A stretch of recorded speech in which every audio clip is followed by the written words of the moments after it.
Welcome everyone. I am your favorite artist, Artist Extraordinary One, and this is the School of Creative Hustle online.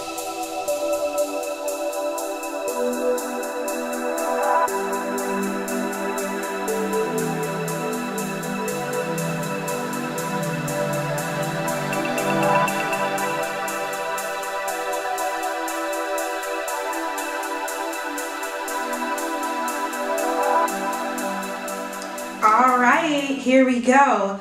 Hopefully you are still watching and you're finding this very thorough DIY tutorial on Authentic Waistbead Design to be really informative and really valuable.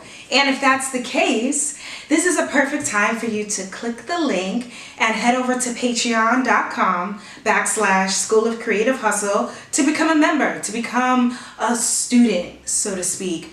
And to become a supporter so that I can continue to do free tutorials and I can continue to bring you all this information I've acquired over all these years studying and training and freaking hustling to figure out how to make it as an artist.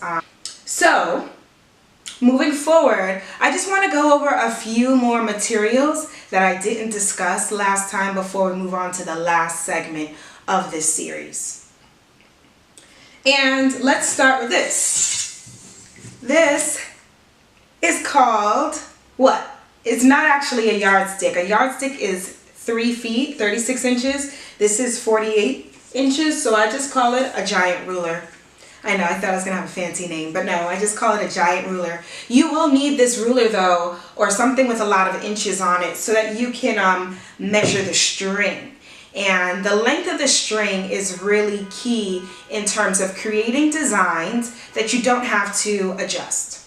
So the other thing that I have here, you have this, a hammer. You know, you're going to need to use this to bang in the nails, and I'll show you that in a later segment. I don't have nails on the table, but you'll need 2 nails. So that's something else you're going to need. I showed you these storage containers. Now, this one, you know, came from Boston Market. They serve their little side dishes in these containers when you order to go. And I really believe in repurposing. There's so much plastic and so much packaging that we get and we just throw it away. But I really encourage you to reuse packaging that you get from other things, especially when you're storing your beads and you have different combinations that you want to preserve, or you just have solid colors and you want to keep them separated. The next thing is this little dish, and this is like one of those scales people use when they're dieting, you know, or you can probably use it to measure all sorts of things, you know, especially for y'all 420 people, you know what I'm talking about. But this is helpful because you can measure out the amount of beads, and I'm gonna talk to you about that in part 4. How many beads it takes to make 1 string approximately. And in the starter kits, I set you up with enough beads to make 5 strings of waist beads. So that's really cool. So it's helpful to have one of these and a scale. You don't need it, but they're helpful. Then I have these plastic bags. Any type of resealable plastic bag will do. Again, I'm not a big fan of plastic, but in terms of this type of crafting, it's really handy. And I like this because you can fold it, you can kind of make it small, but you can also fit a lot of things in here. So I ordered these offline. I didn't get them from the grocery store, but you know, they have these type of bags at the grocery store. And I wanted to show you this storage kit. I showed you some of it earlier, but again, this is a way to keep your designs. See, I can like turn it upside down and they stay separated, right? So if I have certain combinations that I've made, I can store them. If I have solid colors or different gems, I can store them and they won't mingle even when I turn it upside down. And I can have a few layers of that kind of storage. So I'm just going to put this back here. And then finally is a hanger. And this is what I do when I finish my beads and I want to see how my collection is coming along. Right? I can put them on a hanger, and this prevents them from getting tangled.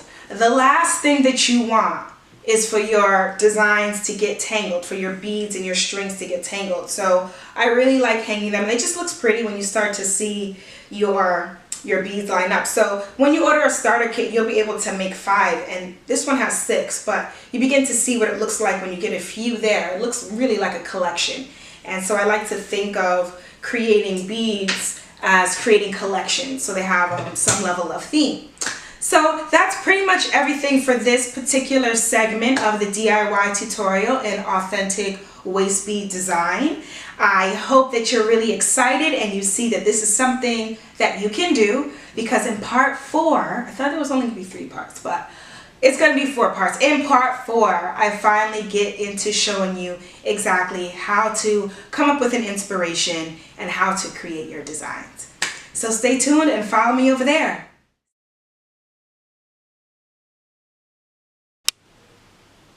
Okay, so let's talk about inspiration. In front of you, you see I have this book called Visual Dictionary of Animals. And when you're thinking about your waist bead design, there's pretty much 3 approaches, which is to go random and do a design that has no planned order. Then you can do a solid color, which is just one color. Or you can do something that is inspired from nature. And so I have the book open to this particular page where you can see all these different types of birds. And when it comes to finding designs or finding inspiration from nature, I think that animals and plants really show us ways colors can be combined that we may not have thought about. So I'm looking at this particular bird right here, and this bird is red and brown, black and white. So let's think about using those kind of beads. And when you're making a design, I would say stick to 1 to 4 colors. Obviously, a solid band is really cool when you want to accentuate a really colorful band, but I would not suggest you go above 4 colors. And that's just because simplicity is really key in elegance and sophistication, and we want to make elegant and sophisticated designs. So looking at nature and working from this animal, which has brown, red, black and white, where red is really dominant, brown is really dominant, and the black and the white are kind of like accent or highlight colors. So let's think about ways we can look at this creature and then figure out how to create a design using those colors in a similar way. So here now is a sketch pad. And I like to think about a sketch pad being like Planet Fitness, a judgment-free zone. And here are the colors that we're going to be working with, which are red, brown, black, and white. Okay, so what I suggest before you even start physically messing with the beads is to use colored pencil to work out some of your design cues. Now that you have had a chance to see how to gain inspiration from looking at nature, looking at plants and animals, using your sketch pad to draw out the designs in color pencil and experiment, this next phase is about just laying them out, the actual beads in the pattern. And you see I've done it once here with this row on the actual tablecloth, and then once on the beading mat, just so you can see the differences in what happens when you lay it out. What I like about this mat is that it's a neutral color. It's not as dark as black and not as light as white. So it shows, the colors can show up and you can really see what a pattern will begin to look like if you were to continue. This one here on the black, I like black because it is really strong. And it's the darkest you're gonna get, and most people's skin is not this dark, so you know that whatever design you create, it's gonna be more vibrant than this against the skin. But some of these black pieces are getting lost in here. So for now, let's just compare these 2 designs. In the book, I had a lot of red in a row with a few white, and what happens is the white begins to pop as it's in a contrast to the red, which is, a more saturated color. And so there's a certain strength, and you can begin to imagine what this will look like when you have a repeating series of red with these small little bands of white and then these little accents of black and white next sandwiched between the brown. So that might be a really cool design. Then here you get a chance to see a design that's a little bit more differentiated, but you also see the buildup in terms of creating an accent. And so what happens is, moving from the seed beads, which are 6mm size 6, they're very small. Then I bring in a bead that's just a little bit bigger, then even one that's even larger than that, a wooden one. So then I begin to change the texture.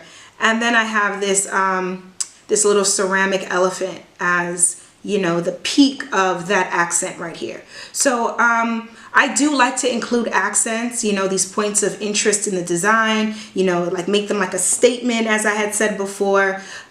So there's just 2 ways to show how to translate something that you got from a book, you know, or something you observed in life, an inspiration that you observed, and then to reduce it down to a pattern made from 1 to 4 colors, and then to have that pattern laid out in front of you before you begin to string them onto the beads. So this process to me is really helpful so that you don't get stuck when you get to your design, and you have a chance to do some trial and error and figure out which direction you want to go in. So let's go into the whole process of stringing the beads. Ready? All right, so this is how you end up using one size string to fit many waists. I learned this through the authentic traditional Ghanaian way of making waist beads, and it's really essential because I see a lot of people who do create and design waist beads for customers ask their customer to measure their waist, and some women don't measure in the right places, or they don't measure accurately, and this can lead to the waist bead design being too small, which is really frustrating for a customer, especially if you had something specifically made for you and for the designer. You know, the customer sends it back and you've lost time and your labor. So with this method, you can design the string to one length, and the customer can adjust it to her size when she receives it. So what I have here are 2 nails, one up here and one down here.